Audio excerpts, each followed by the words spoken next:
Tiger robot versus transformers mega robot. कुछ दिनों से शहर के प्रमुख इलाकों में कोई अज्ञात शक्ति हमला कर रही थी। देखने से तो ऐसा लग रहा था जैसे किसी खूंखार बाघ का ये काम हो। हर तरफ नुकीले पंजों के निशान दिखाई देने लगे। दूसरे किसी सुराग का कहीं भी नामो निशान नहीं मिल रहा था। अब तो हालत ऐसी थी कि शहर के सबसे महत्वपूर्ण इमारत पर उस बाघ ने हमला कर दिया था, पर उसकी कड़ी सुरक्षा के चलते वो अंदर ही नहीं घुस पा रहा था। वो इमारत कोई साधारण इमारत नहीं थी। देश के सबसे खतरनाक हथियार उस इमारत में सुरक्षित रखे गए थे। इसलिए अब यह विषय सबके लिए चिंता का विषय बन चुका था। ये किसी बाघ का काम तो बिल्कुल भी नहीं हो सकता। आखिर एक बाघ इस इमारत में घुसने की क्यों कोशिश करेगा भला?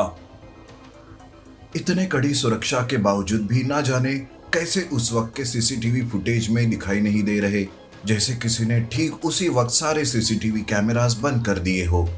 एक बाघ ऐसा तो बिल्कुल भी नहीं कर सकता। उस इमारत के आसपास की सुरक्षा और कड़ी कर दी गई और आसपास के पेड़ों पर भी कुछ सीसीटीवी कैमरा लगा दिए गए। कुछ ही दिनों में उन छिपे हुए सीसीटीवी के जरिए उन्हें यह पता चल गया कि ये काम किसी साधारण बाघ का नहीं, एक टाइगर रोबोट का है, जो बड़ी ही होशियारी और सफाई के साथ काफी सारे सुरक्षा यंत्रणा को नाकाम कर सकता है।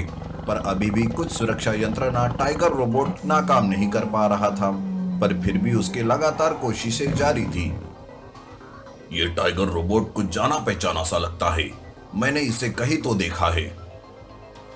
मैंने तो ऐसे टाइगर रोबोट के बारे में कभी नहीं सुना और हमने पूरी छानबीन कर ली है। इन 4-5 सालों में किसी ने भी ऐसा रोबोट नहीं बनाया है। आखिर ये आया तो कहां से आया? वो हम सब ढूंढ लेंगे। पहले ये सोचना पड़ेगा कि इससे छुटकारा कैसे पाए। इसे देखकर ऐसा लगता है कि ये बहुत ज्यादा ताकतवर और लेटेस्ट टेक्निक से भरपूर है। इसे रोकने में हम इंसानों के बस की बात नहीं, हमें हमारे किसी रोबोट की मदद लेनी पड़ेगी। इस तरह सबने विचार विमर्श कर ट्रांसफॉर्म मेगा रोबोट की मदद लेने की ठान ली, पर उसे एक्टिवेट करने के लिए पूरी एक रात कम पड़ने वाली थी। तब तक उस टाइगर रोबोट को रोक के रखना बड़ा ही मुश्किल और खतरनाक काम था। ट्रांसफॉर्मर्स मेगा रोबोट एक्टिवेट होने से पहले ही टाइगर रोबोट ने फिर से उस इमारत पर हमला कर दिया। इस बार सारी सुरक्षा यंत्रणा एकदम सतर्क थी। टाइगर रोबोट के हमला करते ही सब लोगों ने उस पर एक साथ हमला बोल दिया, पर कोई भी इंसान और उसके हथियार टाइगर रोबोट के सामने 5 मिनट भी टिक नहीं पा रहे थे। सभी ने टाइगर रोबोट के सामने हार मान ली थी कि कहीं से अचानक ट्रांसफॉर्मर्स मेगा रोबोट आ धमका और उसने टाइगर रोबोट को कांटे की टक्कर दी। ट्रांसफॉर्मर रोबोट अभी भी पूरी तरह से तैयार नहीं है। इतनी जल्दी उसे टाइगर रोबोट के सामने क्यों लाया? हमारे पास और कोई चारा नहीं था। आप देख नहीं रहे, हमारे सारे लोग घायल हो चुके हैं या तो मर चुके हैं। अगर ट्रांसफॉर्मर्स रोबोट नहीं आता तो हम ये जंग पूरी तरह से हार जाते। टाइगर रोबोट और मेगा रोबोट में घमासान युद्ध शुरू हो गया, पर अभी भी वहां एक ऑफिसर सोच में पड़ा हुआ था कि आखिरकार उसने इस टाइगर रोबोट को कहां देखा है। काफी देर तक वो दोनों शक्तियां आपस में भिड़ी रही। धीरे धीरे ट्रांसफॉर्मर्स मेगा रोबोट की हालत खराब होने लगी, क्योंकि वो पहले ही पूरी तरह से लड़ने के लिए तैयार नहीं था। ट्रांसफॉर्मर्स मेगा रोबोट की ऐसी हालत देखकर सब लोग चिंता में पड़ गए और सोचने लगे कि आखिर अब करे तो क्या करे। तभी दूसरे ऑफिसर बाइनोकुलर्स से देखते हुए कहते हैं, ओ शिट, टाइगर रोबोट के अंदर तो कोई इंसान बैठा हुआ है। जरा गौर से देखो, वही इसे अंदर बैठे बैठे ऑपरेट कर रहा है। जरा मैं भी तो देखूं। ओह नो, इस इंसान को तो मैं पहचानता हूं। अब समझ में आया मैंने इस टाइगर रोबोट को कहां देखा है। वो ऑफिसर सबसे सीनियर और पुराने ऑफिसर थे।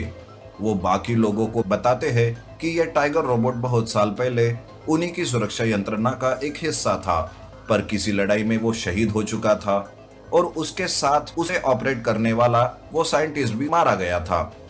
उसके बाद ना तो टाइगर रोबोट को ना ही उस ऑपरेट करने वाले साइंटिस्ट को किसी ने देखा या उसके बारे में कुछ सुना था। तभी ऑफिसर कहते हैं, अगर ऐसी बात है तो आप इस टाइगर रोबोट की कमजोरी को भी जानते होंगे। कुछ तो सोचिए, कुछ याद कीजिए, शायद कुछ उपाय मिल जाए। वो ऑफिसर तुरंत वहां का मेन कंप्यूटर खोलकर उसके सामने बैठ जाते हैं और उसमें टाइगर रोबोट से रिलेटेड सारी जानकारी ढूंढने लगते हैं और आखिरकार उन्हें टाइगर रोबोट की कमजोरी का पता चल जाता है। असली टाइगर की तरह इसकी भी कमजोरी पता चल गई थी। तुरंत ट्रांसफार्मर मेगा रोबोट को इसके बारे में अलर्ट किया जाता है। वो रोबोट अपनी बची कुची ताकत के साथ फायर फोर्स से टाइगर रोबोट पर हमला करता है, जिससे टाइगर रोबोट पिघलने लगता है। इसी के चलते अपनी जान बचाने के लिए उसके अंदर बैठा साइंटिस्ट बाहर निकल आता है। उसके बाहर निकलते ही ऑफिसर और उनकी टीम उसे घेरकर बंदी बना लेते हैं। ये सब क्या है ऑफिसर? आपने ये सब क्यों किया? हम तो आपको एक सच्चा देशभक्त समझते थे, जिसने देश के लिए अपनी जान की कुर्बानी कर दी थी, पर आप इतने साल गायब रहे और अब आए तो देश से गद्दारी कर रहे हो। देश? कौन सा देश जिसने हमें मरने के लिए छोड़ दिया? कोई भी मेरा और मेरे इस टाइगर रोबोट की खबर तक लेने के लिए नहीं आया। इसी का बदला लेने के लिए मैंने टाइगर रोबोट को एक नया रूप और नई ताकत दी और यहाँ आ गया सबसे बदला लेने के लिए, पर तुम लोगों ने मेरा सारा प्लान चौपट कर दिया। साइंटिस्ट की एक गलत फहमी की वजह से सबको काफी नुकसान सहना पड़ा। कुछ जानें भी चली गई और तो और एक देशभक्त का नाम भी खराब होकर देशद्रोही में बदल गया। और ये सब ट्रांसफार्मर मेगा रोबोट की मदद से ही संभव हो चुका।